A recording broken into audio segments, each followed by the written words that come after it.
What is going on, you beautiful creatures? Thank you so much for joining me on this glorious Monday of Mondays. I hope you had your coffee because I sure had some.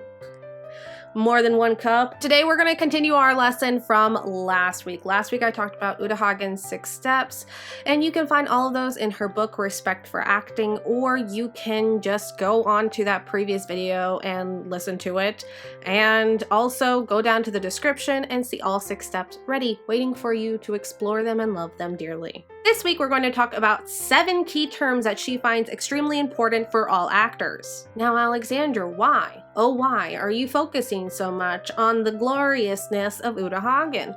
Well, my friends, let me tell you, she's a genius. So in her book, she talks about a lot more than just these key terms and the 6 steps. She really delves into what an actor needs to respect acting. She also talks a lot about her theories as an actor, what her experiences are, and how she deals with them.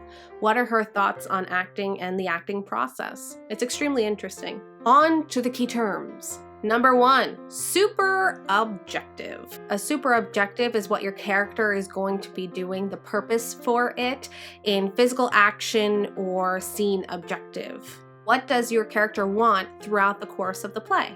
A super objective. Scene objective. A scene objective is for a character to realize what they want for their super objective throughout the scenes. So your need and your want. What is your character's need and want? And these happen through a logical sequence of actions. Number 3, beat. What is a beat? Angelica delves really into it in one of her videos all about beats in writing and their reasoning and the gloriousness of them. But beats, for just an actor's perspective, a beat begins when an immediate objective sets in and doesn't end until another immediate objective sets in. Whether your scene succeeds or fails, meaning your character, do they succeed in their objective or fail in their objective, it is a beat. So in the first scene, I need to get to the mall. Okay, how do I get to the mall? That's my beat. Here to there. Beat ends. Did I make it to the mall or did I not? Who knows? Next beat would be I need to find some clothes. Beat goes on. Did I actually find the clothes I wanted or did I not? Beat ends. Next beat, I need to get to the airport. Do I make it to the airport? Do I not make it to the airport? Either way, throughout that time, that's my beat. Beats are kind of like the outline of a scene or a play. Number 4, the subconscious subjective. The motivation or why of the conscious need or want. That is your subconscious objective. So you consciously want to get to the airport, but why do you actually want to go on vacation? Number 5, the obstacle. The obstacle. What is in the way of what you or your character wants? Sometimes it's difficult to fully understand your obstacle, so you need to go through those 6 steps just so you get a better idea of what the actual obstacle is. Is the obstacle in the end your own character? Who knows? Number 6. And this is where it gets fun. The 4th wall. Oh, the glorious 4th wall that all improvisers break. I'm breaking it right now. Hi, how are you? You look great. I mean, you know, it might be very early or very late for you. I'm not sure. I'm not with you, but you're looking good. You're doing great. So the 4th wall is basically that break between you and the audience. So you're building this wall that is physically there for your character, a wall that is physically there and is secondary to everything else, so it doesn't become important. Now, I know when you see shows, sometimes you see actors looking off into the distance, and yes, there's a wall, a physical wall. They're not just looking at an audience member. I mean, they might be, but they are looking out into the world that has been created. They might be on the top of a mountain in this scene and they're looking upon the valleys underneath. Either way, they still have an established 4th wall. And of course, this 4th wall can be broken. That's why they say break the wall, because you are breaking that disconnect between you and the audience. You are bringing them into your world. And number 7, circumstances. Circumstances are amazing. It is everything that is given to you by the author. So whether you wrote it, someone else wrote it, and it is something that has been cast upon to you, you need to go over it, over, backwards, forwards, under, over, whatever it is. Learn your script.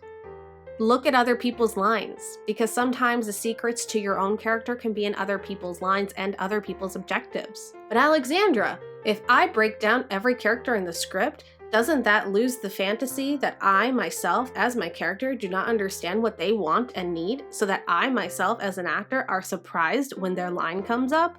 No, that's not what you should do. You should definitely be learning this play inside and out. You should learn about the author. You should learn about their technique.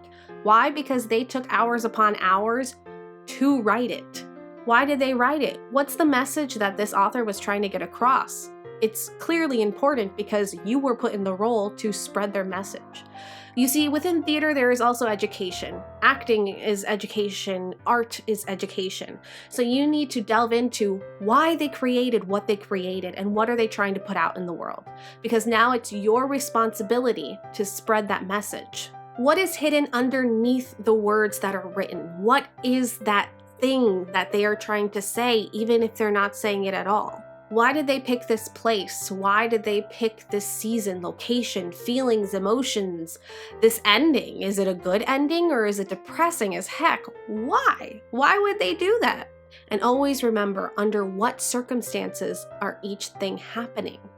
Circumstances are key. Circumstances describe why is anything happening at all. Now, circumstances are also extremely useful in life, right? Why is this man begging on the side of the road? You don't know. And if you're going to try to evaluate it, you might get it wrong. Maybe something just happened, because sometimes life just happens. So you need to learn to respect your fellow human because you don't know their circumstances. Just like within the play. Respect the author that wrote it because they took the time to write it. You don't know why they wrote it until you understand the circumstances. Now, all of these 7 things can also be brought up with improvisation. These 7 keywords can actually assist you to create, again, a very well-rounded scene in a very short amount of time. Now, of course, you do not have the time to break down every little tiny speck of dust of this character, but at least you can understand them better so that the audience feels a little bit more fulfilled by the time the scene has ended. Now, I do want to make a note that Uta Hagen in her book makes a clear distinction between obligation and desires. Just like I said during the 6 steps video, there are certain needs that need to happen and certain wants that you want to happen. So what are my obligations? Let's say I'm a student in the middle of class and I really want to tell my friend Stacy something hilarious that I just thought of, but I have the obligation of listening to the teacher because I'll get in trouble. So I need to pay attention in class so that I get good grades and so I don't get in trouble, but I want so badly to go tell my friend Stacy exactly what's on my mind because it's hilarious and we share a good sense of humor. Or I need to go to the DMV to replace my license, but I want to just stay in and read books. My obligation is to renew my license, but my want and desire is to stay home, cuddle up, and read with a good book. So the things that you have to do become your obstacle to what it is that your character wants to do, or you. Don't forget that everything we teach here, it's not just for theater. You can definitely use these things in other aspects of life. What is it right now, currently, at this moment that you need to do? What is your obligation? Now that you have your obligation, what is it that you actually want to do? What is your desire? What do you want to do in this moment over what you need to do in this moment?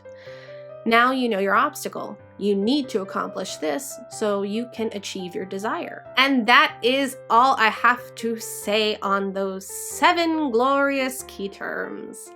Thank you guys so much for joining me again on this Monday. I will be having all of these terms down below in the description on the YouTube channel. If you're watching this through Instagram, I apologize. If you're watching it on Facebook, I apologize. Go onto the YouTube if you want to just copy and paste these terms. So thank you so much for sticking with me to the end of this video. I hope you have a glorious Monday of Mondays. Check the description down below for some websites to better educate yourselves on what's going on in the world around you. Don't forget to vote and also donate, okay? There are some people that need a little extra help at this time. They are linked in the description down below.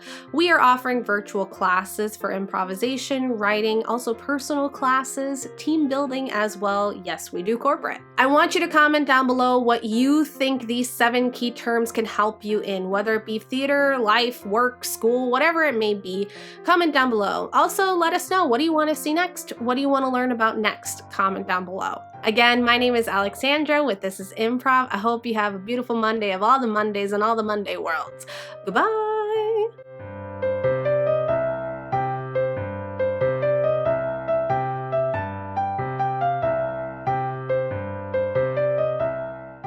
Hello everybody, my name is Alexandra. And I'm Angelica. And this is Legends of Yesterday, where we talk about histories, mysteries, and ghost stories of South Florida. And well, the only she's trapped there. So it's like a purgatory, kind of hell. What is around us then? It's really made Davie such a special place.